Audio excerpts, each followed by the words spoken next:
Does this Cowboys team have the best shot at getting to the Super Bowl since the 90s dynasty? Nope. 2007. No. That team was the #1 seed, Skip. That team had 13 Pro Bowlers. Let that sink in, people at home. That's an NFL record that's only been one time. The Ravens tied it Lamar's MVP season. Tied it. 13 Pro Bowlers.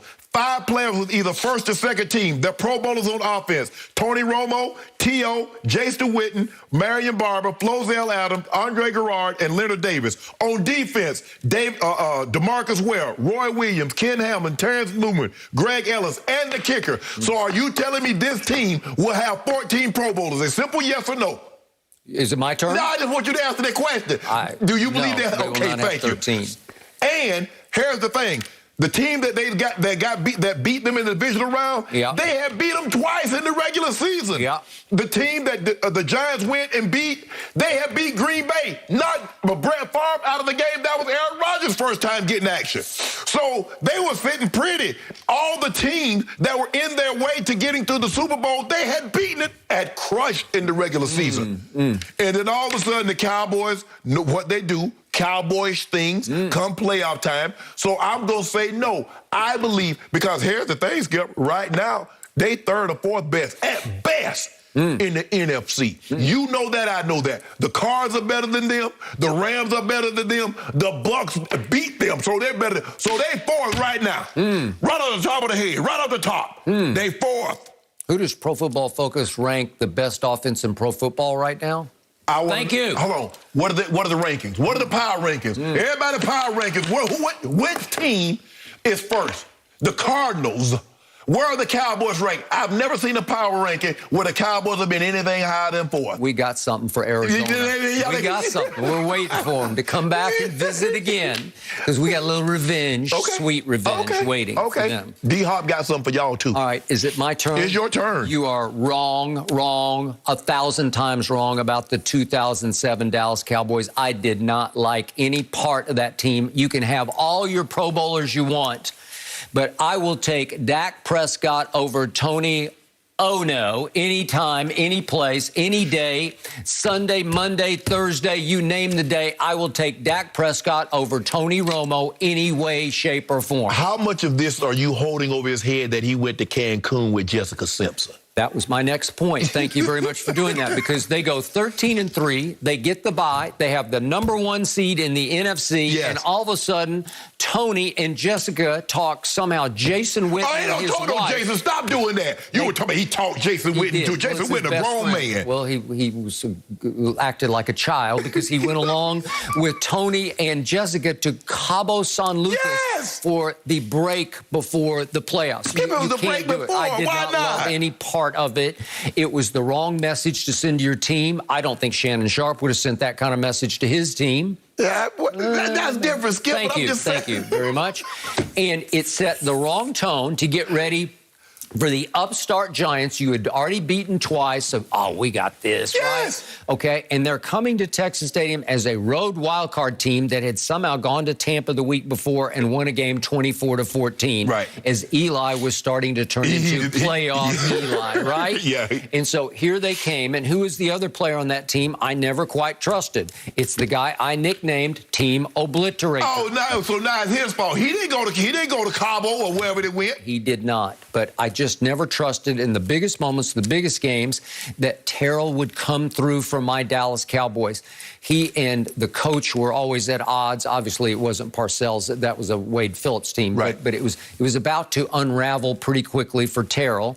And remember, it unraveled for Tony during the game because when I least expected it, what always happens with Tony Romo? You know what happens. What happens, you know and I know, he's going to throw it to the team in the other jersey, right? He's going to throw it to the team in the Giants blue jersey. And he did it. What was it? It was late in the game. And he got one shot at it, and here it is. It's from the 23-yard line, 4th and 11, and he throws it to, R.W. McQuarters from Oklahoma State University. He steps right in front of Terry Glenn, and that ended that one. And what did that lead to? A classic T.O. interview after the game. Could we please see that? There's Tony Romo again to R.W. McQuarters. Game over. Thank you very much. 21-17 Giants. There he is, Terrell Owens. You know what he's saying? He said, "This is my quarterback." It's my quarterback. And if you guys do that, man, it's unfair. We lost as a team. See? And T.O. always been a team player. He took up for him. He stood up for him when the outside media crushed Tony Romo. And when it came down, when the rubber needed to meet the road, Tony Romo sold T.O. out. I'm sorry. I thought Terrell was piling on Tony because he knew exactly what was happening, that Tony was going to take all the blame, and he wanted to make sure he got none of it. That's my quarterback. He's crying crocodile tears. There you go. See, now the man showing emotion. The man said, look, y'all piling on. Y'all blaming Tony Romo. We 13-3 as a team. Now we lost as a team. Don't do Tony like that. When he should have said, he should have just handed him to him. Yeah. I'd have propped him up. Yeah, you're right. If had that been me, go to Cabo. Y'all have butchered me. Yep. Okay. So, again, Romo took the fall because he should have taken the fall. And he went to the Pro Bowl with 36 touchdown passes to 19 interceptions. That's a lot of picks. That's a lot of picks. Oh, yeah. You didn't have a good year. You throw 19 interceptions right now. You're not having a very good season. I told you I never trusted him. I told you that the all-time classic Romo game was that 500-yard game against your Denver Broncos and Peyton Manning at Jerry World. And what happens at the last second when I least expected it? He throws it to the guy in the orange jersey, Danny Trevathan. Thank you. Picks it off, and you could have taken a picture of him picking it off, leaves Denver with a chip shot, walk-off field goal. What was it, 51-48? 51-48. Yeah, way to go. That's the vintage classic mantelpiece Tony Romo. Let's count on that. And I love Tony as a broadcaster. He's sensational. We get all that. And he had his moments of sensation as a quarterback. But I just never trusted him. That's why I didn't trust that team. But let me tell you who did trust him more than you. That guy that was standing on the sideline with his arms folded. As a matter of fact, he trusted him more than he trusted Dak Prescott. And I'm not so sure if you put him on the lie detector test, he wouldn't say, you know what, I believe Tony Romo will give us a better chance to win than number 4. Okay, what did Jerry say as Tony retired? He said, my one regret. I have only one regret. That I couldn't help Tony win a Super Bowl. No, Tony couldn't help you. Well, whatever. Yeah. Well, Tony Romo was an undrafted free agent out of Eastern Illinois. Okay. And you know, and I know, maxed him out. He's one of those try-hard guys. He's just going to try as hard as he can, but he got a little crazy, and he grew up a Brett Favre fan, so he's got a little Brett in him. And he's got the haywire gene. It's going to go haywire. He's going to try something he shouldn't try. But the thing that made people fall in love with him was the ability they could snap the ball over his head, and he'd run around and pick it up and throw, and he'd throw for a touchdown. All those things. Okay, but when did I first notice Tony Romo? Was in a playoff game under Parcells at Seattle? At Seattle. When he bobbled a snap. Yeah. That's when I knew he was named Tony O-O. So he's Tony O-O. So hit him right in the hands. But we got that footage? New slick ball. I don't know if we have that one. I'm not sure we do. How we not get that? Well, because it's not fair to pile on. It is.